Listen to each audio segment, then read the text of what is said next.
चलिए बच्चों, नासा के इस प्लेटफॉर्म से आज मैं आपको डिस्कशन कराऊंगा 10 क्वेश्चन विद कॉन्सेप्ट। एक भी क्वेश्चन विदाउट कॉन्सेप्ट नहीं होगा। हर क्वेश्चन को हम लोग कॉन्सेप्ट से देखेंगे कि क्वेश्चन को कैसे हम लोग कॉन्सेप्ट से याद रख सकते हैं, और विदाउट कॉन्सेप्ट अगर आप जाते हैं तो चीजों को याद करते रहेंगे, परेशानियां बढ़ती चली जाएगी। चलिए आज का जो यहाँ पे जरा सा गौर करेंगे कि प्रीवियस ईयर सॉल्यूशंस, इसको हम देख रहे हैं, सेट 1 देख रहे हैं। ठीक है, पहला क्वेश्चन है कि भारत अवस्थित है। ये क्वेश्चन है, जरा सा गौर से समझिएगा। अगर चीजें आप यहां पे देखें तो एक चीज तो जरूर समझने का प्रयास करेंगे कि जैसे ही भारत की अवस्थिति के बारे में पूछता है तो दिमाग में सबसे पहले इंडिया का पूरा मैप आपके दिमाग में चले आना चाहिए। इंडिया कहां से कहां तक लाई करता है, इंडिया की स्थिति कहां से कहां तक है, इसके बाद ही आप भारत की अवस्थिति है, इंडिया है, उसको आप अच्छी तरह से समझ पाएंगे। जरा सा गौर कीजिएगा, मैथमेटिकल टर्म में हम लोगों ने अक्सर पढ़ा है इस चीजों को पढ़ा है गौर से। अगर इसको आप x डैश मानते हैं, इसको x एक्सिस मानते हैं, इसको x डैश मानते हैं, इसको y एक्सिस और इसे y डैश मानते हैं, ये तो आप लोगों ने जरूर पढ़ा होगा। अब गौर कीजिए, इसी को हम माने 0 डिग्री। अगर ये 0 डिग्री है तो इंडिया का सबसे दक्षिणी जो मुख्य भूमि से सटा वो कितना डिग्री पर है, तो वो है 8 डिग्री 4 मिनट। 8 डिग्री 4 मिनट, ठीक है। और 0 डिग्री के नीचे को हम दक्षिणी कहते हैं और 0 डिग्री के ऊपर को हम उत्तरी कहते हैं। और भारत का जो सबसे निचला है, जो दक्षिणी है, वो 8 डिग्री 4 मिनट है। भारत के रेफरेंस में दक्षिण बोला, लेकिन ये जो 8 डिग्री 4 मिनट है, ये 0 डिग्री के ऊपर है। तो 0 डिग्री के ऊपर को हम क्या कहते हैं, उत्तर कहते हैं। क्या कहते हैं, उत्तर कहते हैं। और ठीक ऊपर जाएंगे 37 डिग्री 6 मिनट। ये क्या है, ये भारत का सबसे पीक है, सर है, सबसे ऊपर जो टच करता है।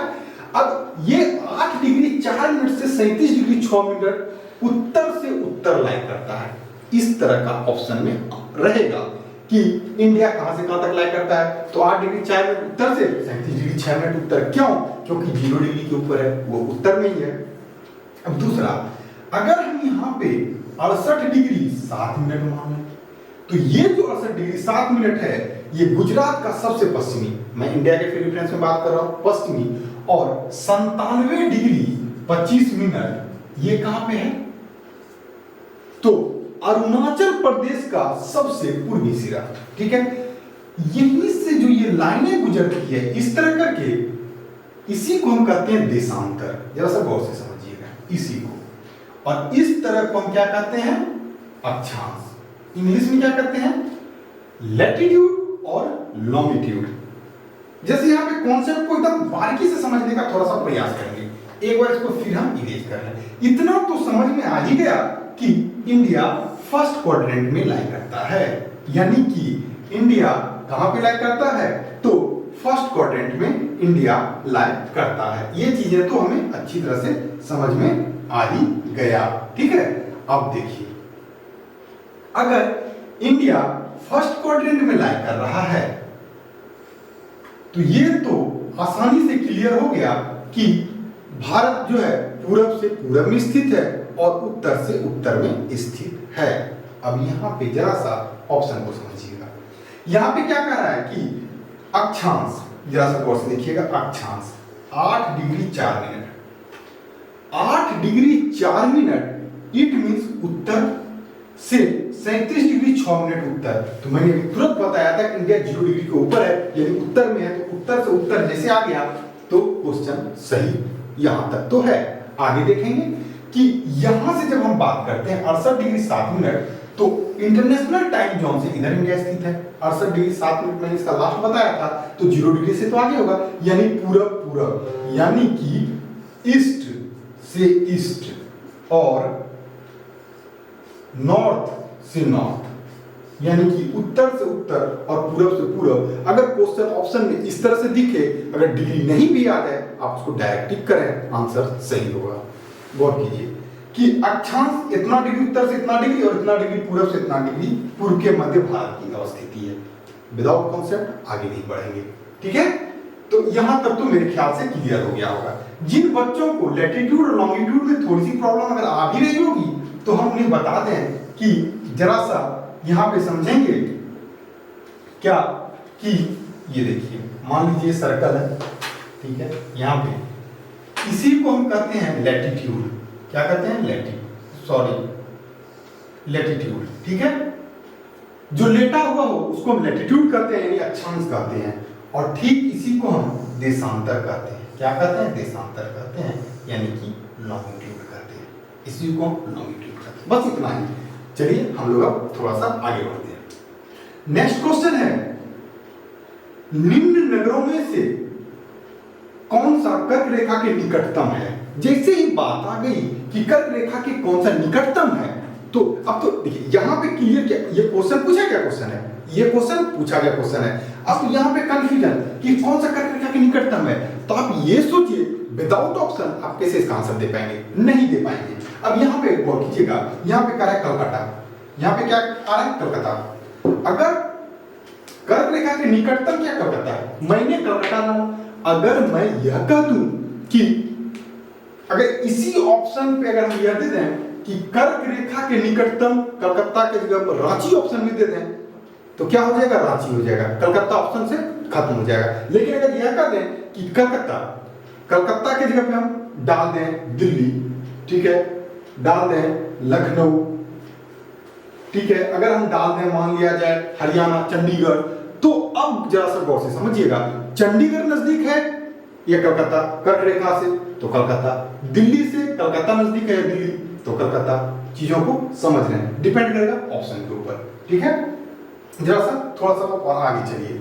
अब देखिए निम्नलिखित में से कौन सा भारतीय राज्य कर्क रेखा के उत्तर में स्थित है? फिर यहाँ पे कॉन्सेप्ट की बात आ गई कि निम्नलिखित में से कौन सा भारतीय राज्य कर्क रेखा के उत्तर में स्थित है। अब फिर अगर ऑप्शन में यहाँ पे मणिपुर दिया हुआ है, चीजों को जैसा समझने का प्रयास कीजिएगा कि ऑप्शन में आपको क्या दे दिया गया है कि कौन सा भारतीय राज्य कर्क रेखा के उत्तर में है, तो मणिपुर है। क्यों माने मणिपुर को? डिपेंड तो करेगा ऑप्शन के ऊपर, जैसा फिर समझने का थोड़ा सा कोशिश कीजिएगा। अगर यहाँ पे मणिपुर है, अगर हम बोले कि उत्तर में अरुणाचल प्रदेश है, तो क्या गलत होगा? नहीं, वो भी सही होगा। हम बोले नागालैंड, तो वो भी सही होगा। हम बोले असम, वो भी सही होगा। बोले मेघालय, वो भी सही होगा। डिपेंड करेगा ऑप्शन के ऊपर। लेकिन ठीक अगर यह कहते हैं कि भारत राज्य के कर्क रेखा के उत्तर में स्थित है तेलंगाना, गलत हो जाएगा। स्थित है तमिलनाडु, गलत हो जाएगा। स्थित है गोवा, तो गलत हो जाएगा, क्योंकि वो उत्तर में स्थित नहीं है कर्क रेखा के रेफरेंस में, ठीक है।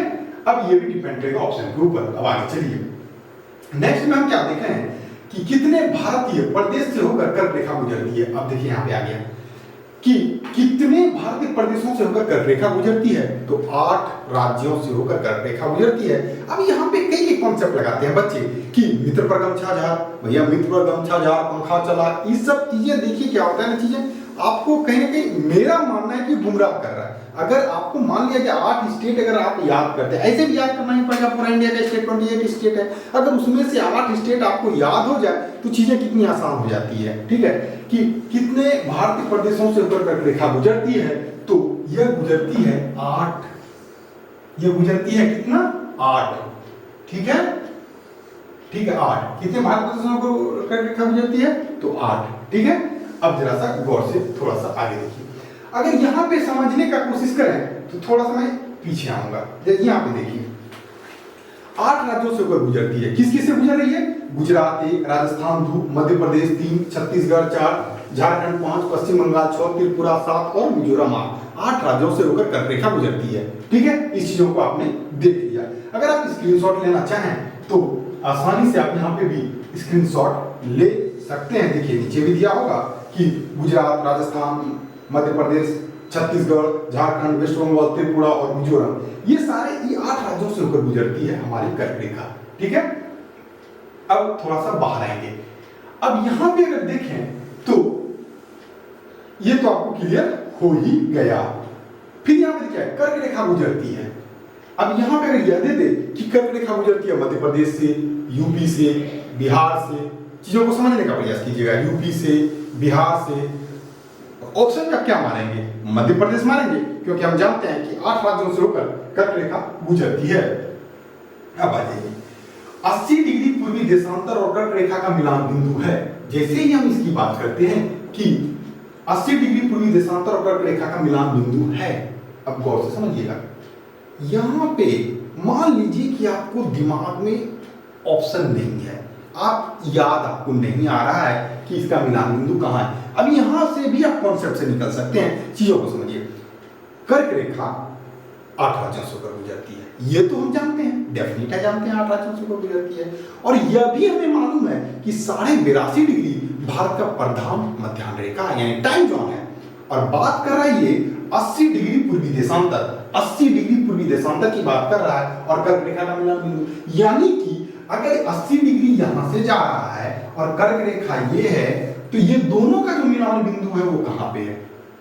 तो 82.5 डिग्री तो पूछ ले रहा है, 80 डिग्री पूछ रहा है, तो हम क्या कहेंगे कि 82.5 डिग्री इलाहाबाद के नैनी से होकर गुजरती है। अगर इलाहाबाद के नैनी से होकर गुजरती है तो 5 राज्यों से होकर गुजरती है। और बात कर रहा है 80 डिग्री का, यानी उसके ठीक पहले बात कर रहा है, 2.5 डिग्री पहले। अब चीजों को समझिए कि अगर ये 5 राज्यों से होकर गुजरती है, मध्य आपका छत्तीसगढ़ सब वगैरह इस सब को देख लें, तो वहां पर तो ये आएगा नहीं 80 डिग्री, क्योंकि 82.5 डिग्री उधर से गुजर रहा है। तो इधर जितना भी आपका कर्क रेखा वाला स्टेट है वो खत्म हो गया। अब इधर कौन सा बच गया भाई? मध्य प्रदेश, गुजरात, राजस्थान, 3 बच गए। अब गौर से समझिए कि अब इसी 3 राज्य है, यानी कि ये तो ऑप्शन में आ गया कि या तो मध्य प्रदेश या गुजरात या राजस्थान, लेकिन गुजरात भी 68 डिग्री 7 मिनट पे है। अगर यहाँ पे थोड़ा सा कॉमन सेंस लगाएं तो वो भी आगे ही जाएगा 68 डिग्री 7 मिनट से, क्योंकि 80 डिग्री पूर्वी देशांतर की बात करें। ऑप्शन में आप ये देखेंगे, फिर क्या देखेंगे कि अगर हम इधर लेते हैं, छत्तीसगढ़ को उधर को हटा देते हैं, इधर लेते हैं, तो आप आराम से ऑप्शन में आपको पता चल जाएगा कि ये मध्य प्रदेश से होकर गुजरती है। एकदम विद कॉन्सेप्ट आप इस चीज को सोच सकते हैं, ठीक है, क्योंकि 80 डिग्री है, 68 डिग्री से आगे और 82.5 डिग्री से पहले। अब थोड़ा सा हम लोग यहाँ से आगे बढ़ते हैं। अब गौर से कीजिएगा, निम्नलिखित द्वीपों के युग्मों में से कौन सा एक 10 अंश जलमार्ग यानी 10 डिग्री द्वारा आपस में पृथक किया जाता है? 10 डिग्री द्वारा। तो कौन पृथक किया जाता है? अंडमान निकोबार को, अंडमान और निकोबार को, किसको? अंडमान और निकोबार को 10 डिग्री चैनल से अलग किया जाता है। अब अगर यहाँ पे फिर गौर कीजिए कि ऑप्शन में मान लिया जाए कि आपको मिल गया ये कि अंडमान और निकोबार को अलग करता है, लेकिन अगर हम यह कर दें लघु अंडमान एवं निकोबार को, तो क्या वो गलत होगा? वो भी सही होगा। डिपेंड फिर आ जाती है ऑप्शन के ऊपर, ठीक है, कि 10 डिग्री चैनल की कहां से होकर गुजरती है, ठीक है। फिर थोड़ा सा आगे आइए, निम्नलिखित देशांतरों में कौन सा भारत का परमाणुक मध्याह्न रेखा कहलाता है? ये तो सभी जानते हैं, 82.5 डिग्री को भारत का मध्याह्न रेखा यानी प्रधान मध्याह्न रेखा यानी याम्योत्तर माना जाता है, टाइम जोन माना जाता है 82.5 डिग्री को।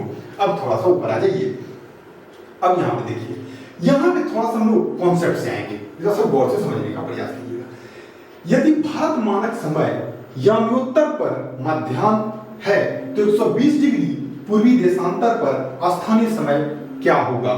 ठीक है, स्थानीय समय क्या होगा? अब फिर गौर से समझिएगा, यदि भारत मानक समय याम्योत्तर पर मध्याह्न है तो उसको हटाइए।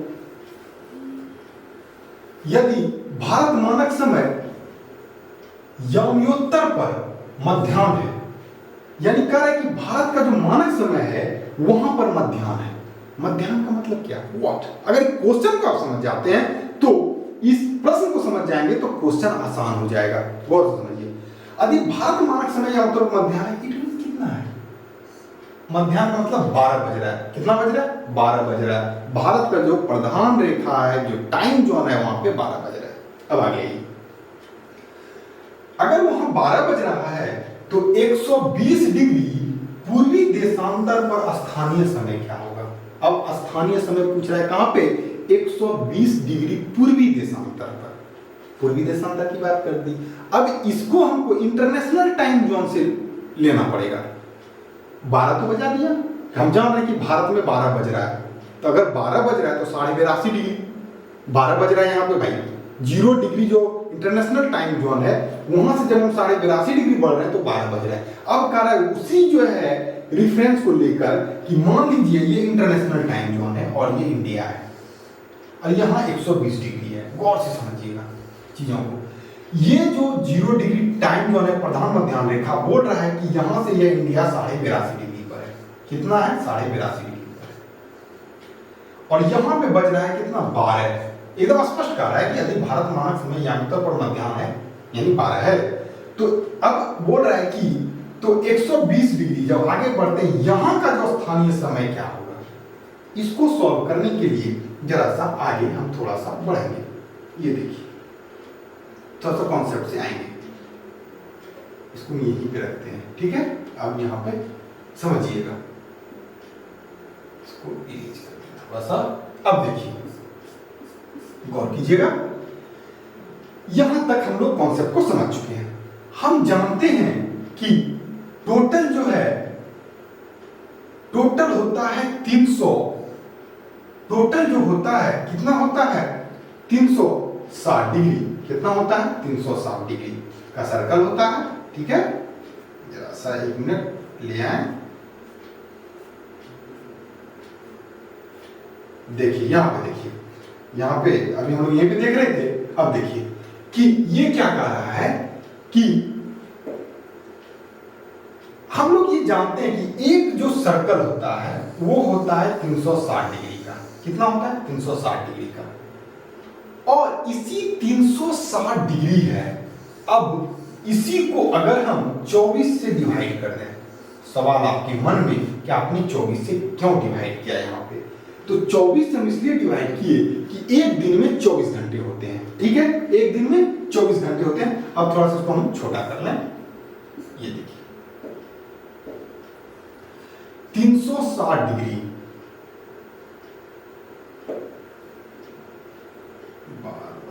थोड़ा सा ये स्कीप क्यों कर रहा है बार बार भाई, जरा सा। हाँ, ठीक है। अब देखिए कि ये हो गया आपका 360 डिग्री। कितना हो गया? 360 डिग्री। इसको आप 24 से डिवाइड कर दीजिए। जैसे 24 से डिवाइड करेंगे, ये तो घंटा है, आप एक काम कीजिए इसको मिनट में चेंज कर दीजिए। तो मिनट में चेंज करने के लिए आपको क्या करना पड़ेगा? 60 से मल्टीप्लाई। तो अब देखिए ये चला गया, ये चला गया और ये चला गया, 6 आ गया और 6 चौके 24 यानी 1/4। ये कैलकुलेशन में आ गया। यानी ऊपर वाला क्या था? डिग्री था, ये मिनट था। इट मींस हम ये समझ गए कि 1 डिग्री 4 मिनट के बराबर होता है। यानी कि 1 डिग्री 4 मिनट के बराबर होता है। इतना मैं कॉन्सेप्ट इसलिए नहीं दे रहा हूं कि सिर्फ इस क्वेश्चन के लिए, यहां से आप ये यहां से आपका पूरा कॉन्सेप्ट ही क्लियर हो जाएगा, इससे जुड़ा हुआ कोई भी क्वेश्चन आ जाए, ठीक है। अब देखिए 1 डिग्री 4 मिनट, यहां तक तो चीजों को हम लोगों ने समझ लिया। अब गौर कीजिएगा, भारत के मध्याह्न पर कितना बज रहा है? 12। तो भारत के मध्याह्न रेखा तक जब 12 बज ही रहा है तो वहां तक तो हमको डिग्री को माइनस करना होगा, क्योंकि ऑलरेडी बता रहा है कि 82.5 डिग्री पर 12 बज रहा है। तो 120 डिग्री तक पहुंचने के लिए हमको तो 12 जब बज ही गया है तो उसमें 120 डिग्री में हमको 82.5 डिग्री को माइनस कर देना है। तो जैसे ही आप 120 डिग्री माइनस 82.5 डिग्री करेंगे तो आपको आ जाएगा 37.5 डिग्री। कितना आ जाएगा? 37.5 डिग्री। कितना आ गया? 37.5 डिग्री। आप इसको माइनस करके देख सकते हैं, ठीक है। अब वो तो डिग्री निकल रहा है और हम जान रहे हैं कि 1 डिग्री बराबर 4 मिनट। तो सबसे पहले हमको टाइम निकालना है, घंटा निकालना है। तो डिग्री को हम क्या करेंगे? घंटा में कन्वर्ट कर देंगे। पहले तो मिनट में कन्वर्ट करते हैं। तो 37.5 डिग्री को 2 से मल्टीप्लाई, इसको फ्रैक्शन फॉर्म में ले आइए। तो 37.5 गुने 2 74 प्लस 75 यानी कि ये हो जाएगा 75/2 डिग्री। ये अभी तक किसमें? डिग्री में है। इसको अब मिनट फॉर्म में लाने के लिए 4 से मल्टीप्लाई कर दीजिए, क्योंकि 1 डिग्री बराबर 4 मिनट। तो 75 डिग्री बाई 2 बराबर कितना मिनट? तो इसको जब काटेंगे तो 2 2 4 2 आ गया, 75 दूनी 150 यानी कि 150 मिनट। ये कितना आ गया? 150 मिनट। और इसी 150 मिनट में हम अब 60 से डिवाइड करके इसको घंटा में तब्दील कर दें तो 0 से 0 कट गया और अब बच गया 15/6। तो 3 5 15 और 3 दूनी 6 यानी कि 5/2 और 5/2 तो 2 दूनी 4 यानी कि 2 पूर्णा 1/2, ठीक है। यानी 2 घंटा 30 मिनट, हाफ वहां पे 30 मिनट, यानी 2 घंटा 30 मिनट। और अगर 12 तो बज रहा था, 12 में आप क्या कीजिए? 2 घंटा 30 मिनट को ऐड कर दीजिए तो आपका बच जाएगा, क्या हो जाएगा कि 14:30, यानी कि देशांतर पर स्थानीय समय क्या होगा 120 डिग्री पर, तो 14:30 यानी 2:30। अगर ऐसे देखें, नहीं तो 14:30। अब डिपेंड करेगा ऑप्शन में क्या आ रहा है। अब ये देखिए ऑप्शन में आपने क्या देखा, 14:30 इसका आंसर दिया हुआ है। ठीक है, अब एक बार यहाँ पे आ जाइए, भारतीय मानक समय की याम्योत्तर गुजरती है। अब यहाँ पे डायरेक्ट क्वेश्चन है कि भारतीय मानक समय की याम्योत्तर गुजरती है, तो कहां से गुजरती है, तो हम कहेंगे ये इलाहाबाद के नैनी से होकर गुजरती है। ठीक है, भारतीय मानक समय की याम्योत्तर गुजरती है, तो कहां से, इलाहाबाद के नैनी से होकर गुजरती है। कितने राज्यों से होकर गुजरती है, तो 5 राज्यों से होकर गुजरती है। ये सारे कॉन्सेप्ट आपको एकदम दिमाग में इसी तरह से बैठा के रखना होगा, तभी चीजों को आप स्पष्ट रूप से समझ पाएंगे। और मैं उम्मीद करता हूं कि चीजें आपको अच्छी तरह से समझ में आया होगा। और नेक्स्ट सेट में फिर मिलेंगे, सेट 2 में एक नए कॉन्सेप्ट के साथ, और सारा क्वेश्चन विद कॉन्सेप्ट सॉल्यूशन हम लोग करेंगे और देखेंगे। और कोरोना कोविड जो भी चल रहा है, जो महामारी चल रहा है, इसमें सेफ रहिए, घर में रहिए और एंटरटेन कीजिए ज्योग्राफी के साथ। आज के लिए इतना ही, बाय।